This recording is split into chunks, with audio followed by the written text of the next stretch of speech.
Hey, look who's here. Hey, me, Matt.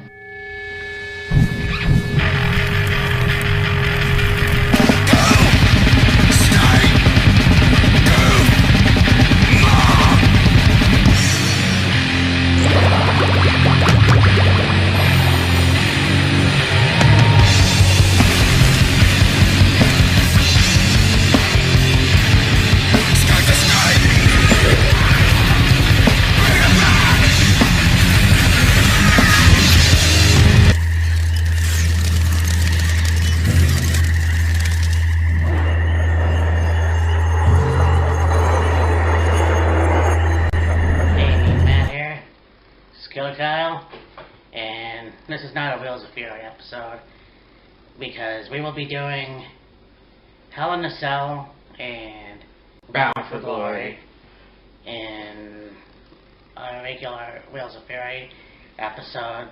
We're going to talk about Halloween Havoc NXT. During NXT TakeOver 31, which was actually a really good show, yeah, they announced that they're going to be bringing back Halloween Havoc. Yeah. Now, of course, Halloween Havoc was a annual pay-per-view for WCW. They would have it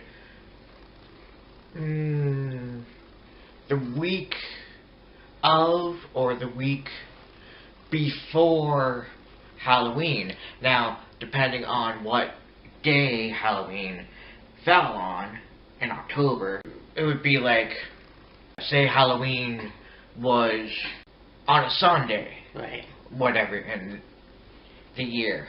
So, it would be like, watch Halloween Havoc basically on Halloween. Now, if you were taking your kids trick-or-treating, that would be a different story, because, like, you would, like, take your kids trick-or-treating for an hour or two, let's say, come home, you know, let them see what they got, get them out of their costume, get them into their pajamas, maybe let them have a little chocolate bar, or the rockets, or a can of pop. I feel they're lucky. Yeah.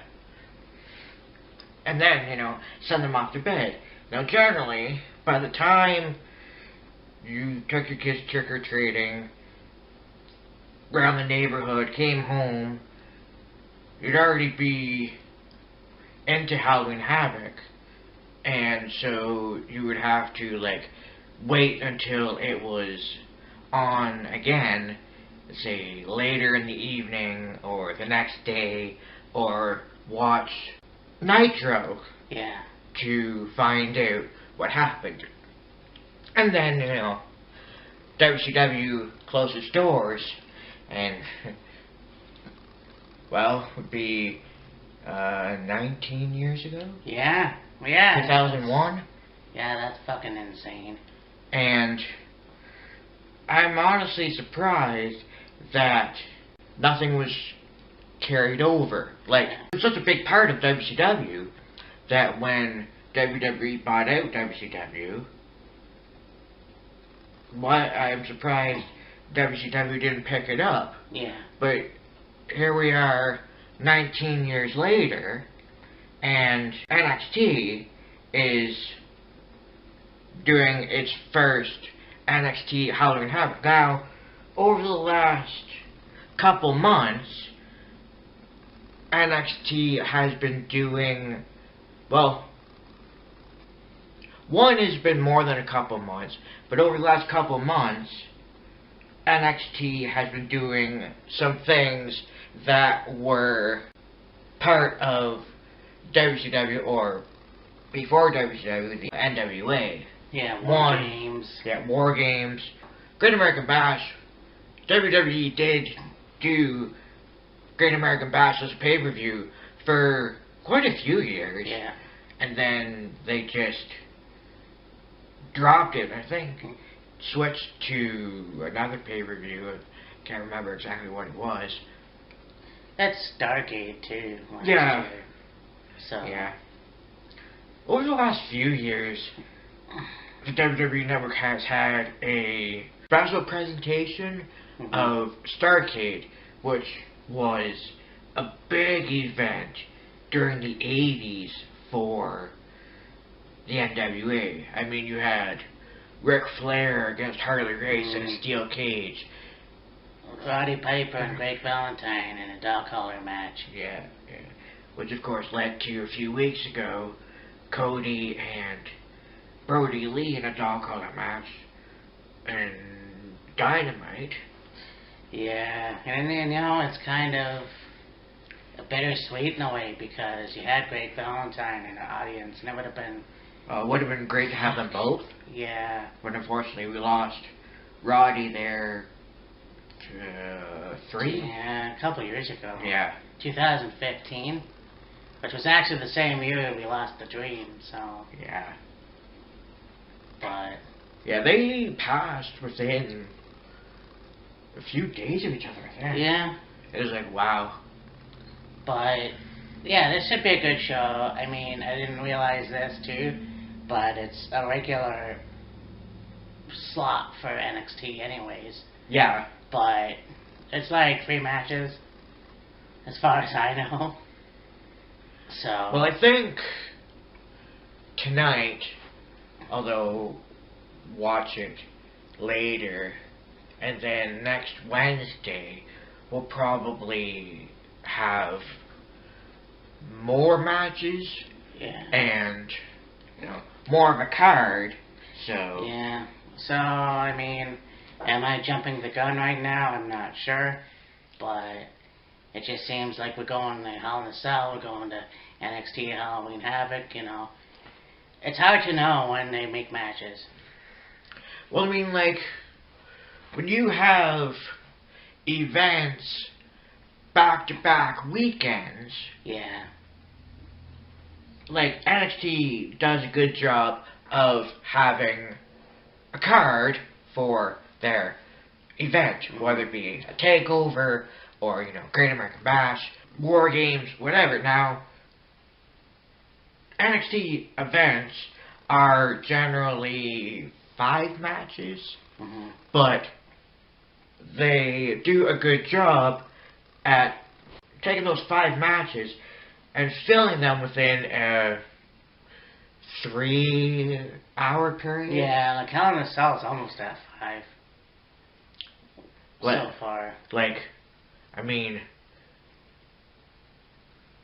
TakeOver 31, which we did a play-by-play for. Yes. It was 5 matches, and it started at 7, and it was over by, like, 10? But that was on Sunday. Yeah, it was on a Sunday. Whereas this is, like I said, a regular NXT episode. So I'm not quite sure, to be honest with you. They don't actually have a proper card. I just know 3 matches. 3 matches. So... Yes. So spin the wheel, make a deal.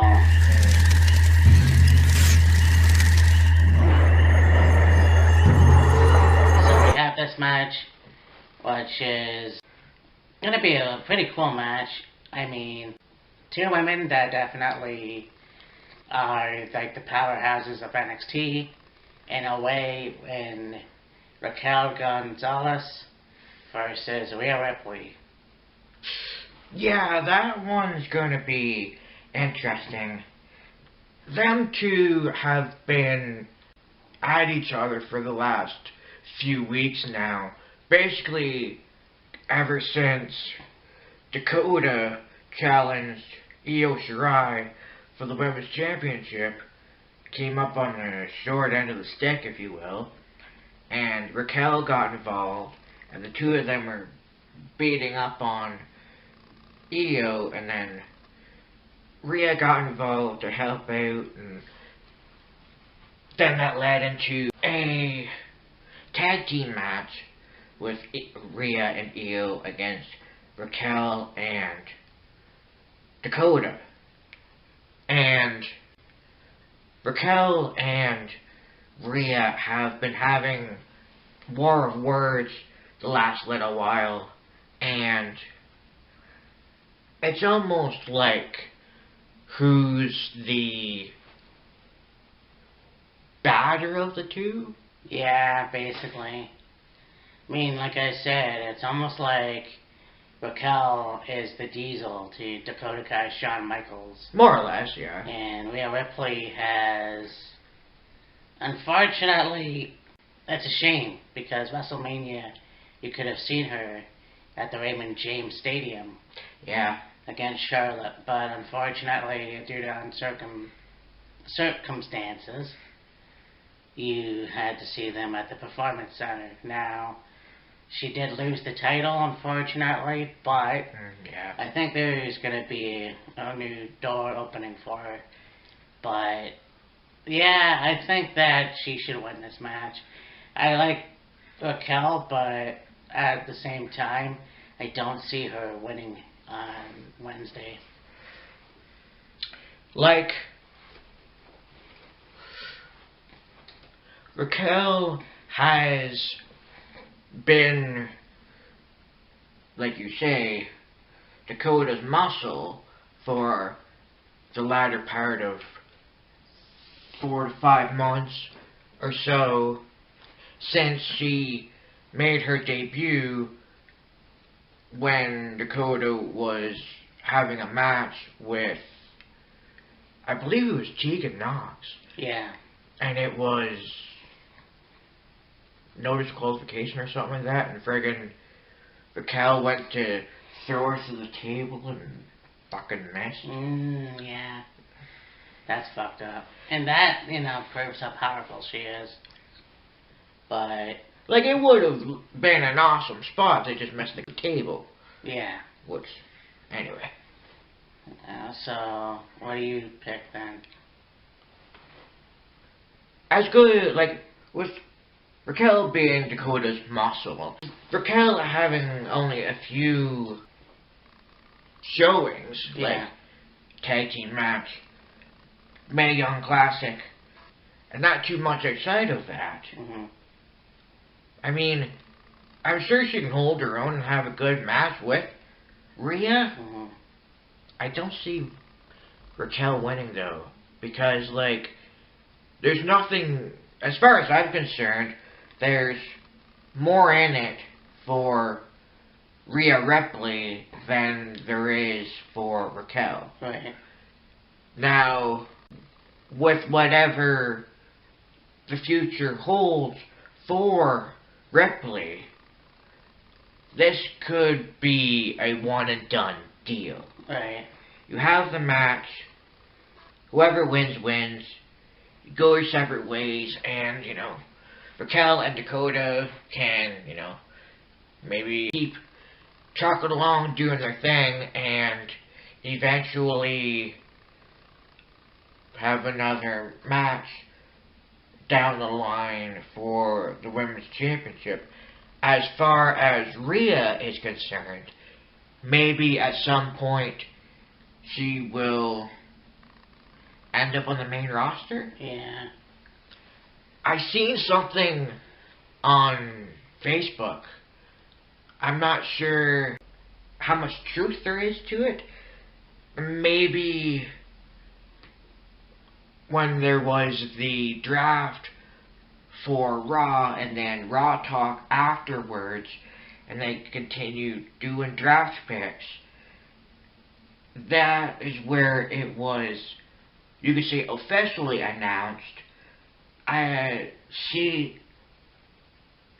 saw that Rhea got drafted to SmackDown. Oh, okay. So maybe this will be Rhea's, swan song, if you will. Have a match against Raquel. If she wins, great. If she loses, doesn't matter. And then go off to SmackDown. Rhea versus Bayley, fucking A. That would be interesting. Yeah. I mean, she had quite a good showing of herself against Charlotte Yes. at WrestleMania, so I mean, the sky's the limit for her as far as SmackDown is concerned. Yeah. So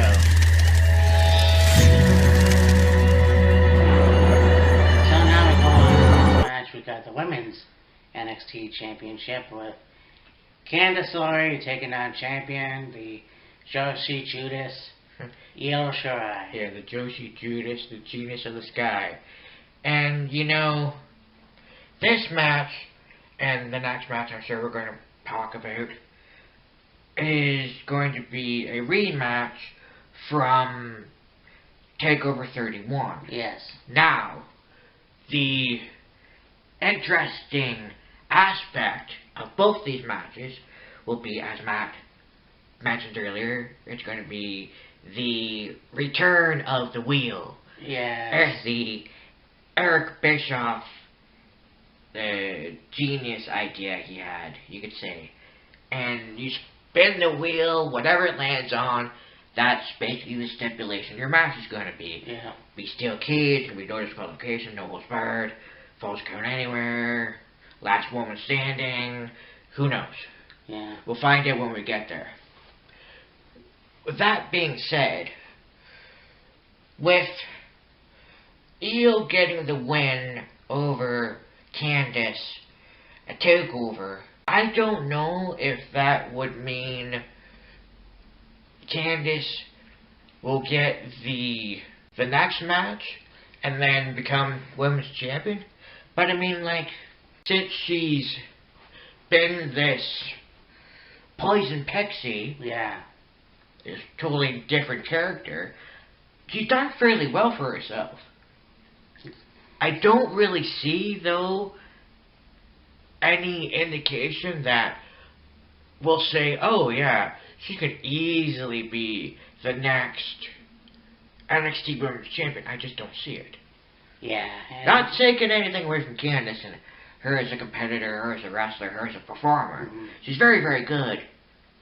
It seems to be, ever since she's turned heel, so to speak, she's had more of a showing, but still, there really isn't that defining Yeah. quality that will say, oh yeah, she could easily be the future or next NXT Women's Champion. I just don't see it. As much as I like Candice LeRae, I agree with Kyle. I think that it's not her time right now, and I know she's been in NXT for a while, and it's just, against Io, I don't know. But that being said, if she doesn't beat Io on Wednesday, who the hell is going to beat Io? Yeah, I mean... Again, we talked about Raquel. Or maybe Dakota. Who knows? Yes, Raquel, Dakota. Like, the women's division is quite plentiful. It's just somebody has to step up, make a good showing of themselves, and prove that they are worthy and deserving of a NXT Women's Championship opportunity. Yeah. And I mean, I don't know what's going to happen. That's the thing. I don't know what's going to happen, and I think that a lot of people want to see a power couple of Johnny Gargano and Candice LeRae. Yeah. That's fine, but where do we go from here? That's Yeah. the thing. I think that this is going to be a good match. I think Candice has what it takes. I just don't think it's going to be her night. I want to see her wait until the next pay-per-view on a Sunday or a Saturday, but not on a Wednesday. Yeah. If that makes any sense. Yeah. Like, if you're gonna have a big title change, if you will, do it on a night where there'd be more significance. Now, I'm not saying that Halloween Havoc is not going to be significant, because it is going to be significant. Mm-hmm. It's the big, a return of a fairly popular pay-per-view, and Halloween is such a big deal. Although this year's Halloween is going to be a little different, but still, it's a fairly big thing. And so to have the return of a pay-per-view that really people could get into, not only just for talent, the roster, the match, and so on and so forth, but the meaning behind it. Like, you watch old Halloween Havocs, they had like the graveyard and the big inflatable pumpkin, and it would just look so good. Yeah. Now, NXT may do something like that as well. We will see what they can come up with now that they're at the Capitol Wrestling Center. Yes, oh yeah. Maybe they can do more with that. I mean, when they were at the Performance Center, what they did for In Your House was really cool. Oh yeah, for sure. Now, they could have maybe done more with it, being at a different venue, but... That's the fact that you actually had a band perform in the beginning. Oh yeah, that was cool. Fucking A, yeah. I mean, that's one thing that doesn't happen very often, but when it does happen, it's like, oh, this is cool. Like, when they had Corey Taylor and his band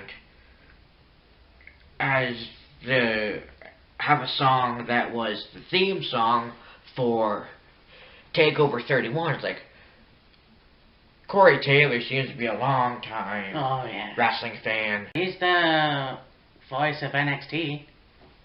Like, you know, so many other bands have performed in WWE. Oh yeah. Sorry to cut you off there, but that's true. Yeah.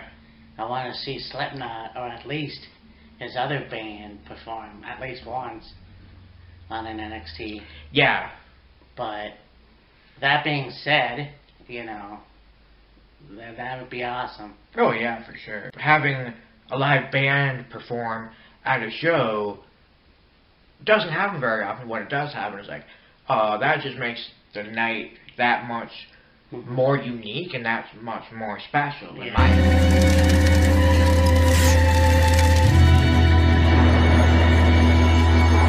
So now we go on to this match, and I'm not even sure if it's going to be the last match. We'll see what happens. It is Wednesday today, so... Yes. We'll see what happens, if there's any more matches. Yeah. To be announced, however, this match, we got Johnny Gargano versus Damien Priest. Punishment Martinez for the... North American Championship. Yes. A rematch. Yes. From NXT. Another rematch from NXT TakeOver 31. And, you know, you look at both matches from TakeOver 31. Candice and Neo, Johnny and Damien. Both are very good matches. Yeah. Both Candice and Johnny made a good showing of themselves in both matches. And yes, they are still vying to be the NXT power couple. Johnny Gargano is North American Champion, Candice LeRae is the NXT Women's Champion. Now, we will have to wait and see what the stipulation is going to be for their match. Yeah. And again, like Io and Candice, it can be, you know, falls count anywhere, last man standing, no disqualification, no holds barred, steel cage. Johnny and Candice trying to be the first power couple of NXT. Johnny as the North American Champion, Candice as the NXT Women's Champion. It's interesting, and with these matches being rematches from TakeOver 31, and both Candice and Johnny had a good showing of themselves at TakeOver 31, and I guess that was enough to say, hey, we can have another shot at the championships. It's okay, like, it's not really a bad thing. It's just, what will the matches be like, and what, you know, like, just what will happen in general.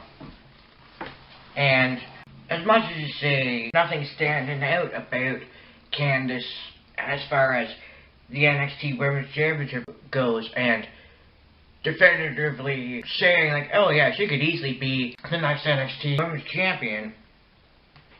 Johnny, on the other hand, he's done fairly well for himself. Triple Crown Champion. Since becoming Mr. All Heart, No Soul. Yeah. A heel himself. And I mean, his progression has been very good to lead to this. And I mean, there is that potential for him to be North American champion again. Yeah. It's just when Halloween Havoc comes up and whatever the stipulation is going to be, it's good luck, Johnny. Yeah, and I think that is the truth. I think that Damien Priest needs the title a bit more. Yeah. I want to see that. I want to see more competition. Mm-hmm. I want to see maybe a match between Bronson Reed or whoever. Yeah. I mean, if Karrion Kross comes back, Yeah. I don't know. But I think right now, I will say that I do want Damien Priest to win. Yeah, for in the sure. team, so. Yeah, for sure.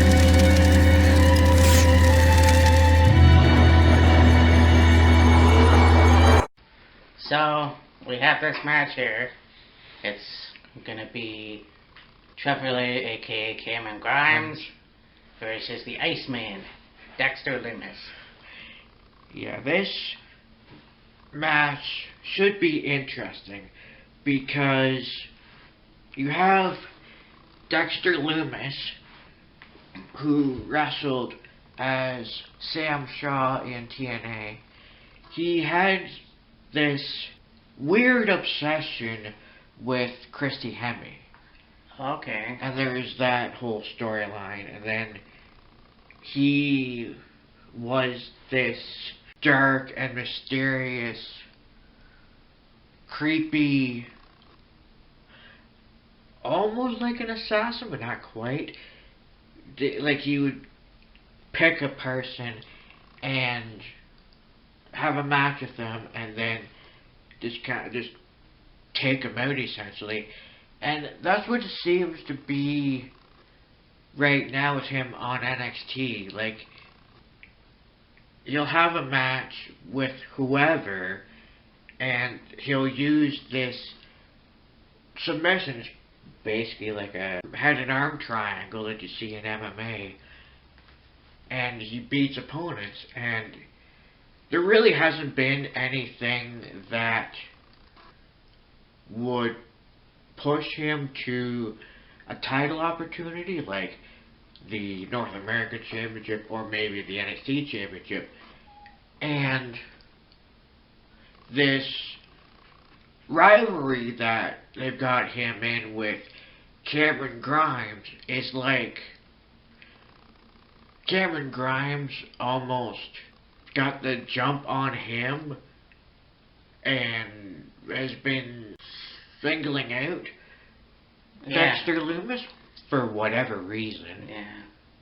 And I mean, it's kind of funny and I probably mentioned this before, listening to Cameron Grimes' theme music, and I'm like, that's the kind of soundtrack that was in my head, seeing him and Andrew Everett coming down the aisle in TNA. But yeah, it's kind of cool to see both guys who are on Impact that fucking are now on NXT. I can't wait to see where Dexter Lumis is gonna go, because the guy's on fire. Oh yeah. Now, right now, he's just stalking wrestlers like, Adam Cole and now Trevor Lee. But we'll find out what happens in the future. I can honestly say that there could be a potential NXT North American Championship in a way for Dexter Lumis, and maybe possibly NXT title. Could be, yeah. I could see Dexter at some point along the lines challenge for the North American Championship. I mean, be interesting seeing a rivalry with Dexter Lumis and Damien Priest. Oh yeah. Like, Dexter Lumis is this calculating, creepy stalker, as Matt put it, and then, Damien Priest, the archer of infamy, just laid back, chill, cool guy, if you will. So, That would be very interesting to see. Or even Dexter Lumis and Finn Balor. Dexter Lumis and Finn Balor. There's Dexter Lumis and Karrion Kross. Oh, that would be freaking whenever he fucking comes back. Yeah, that would be very interesting. There's also Dexter and Bronson Reed, which I can see happen in the near future. Yeah. But there's a potential for that guy. Now, Cameron Grimes, obviously, I've made a lot of bones about him in our reviews in the past. Right. But if he can be the next North American champion, that would be interesting too. Yeah.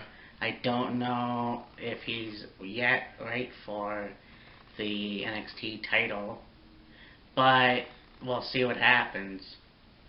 Yeah, for sure. And it just seemed to be that Cameron Grimes was the one that chose Dexter Lumis as his next adversary, if you will. Like, Dexter Lumis has been this dark and mysterious character that's, like a stalker. Like, the whole storyline in TNA where he was obsessed with Christy Hemme was like he was essentially her stalker.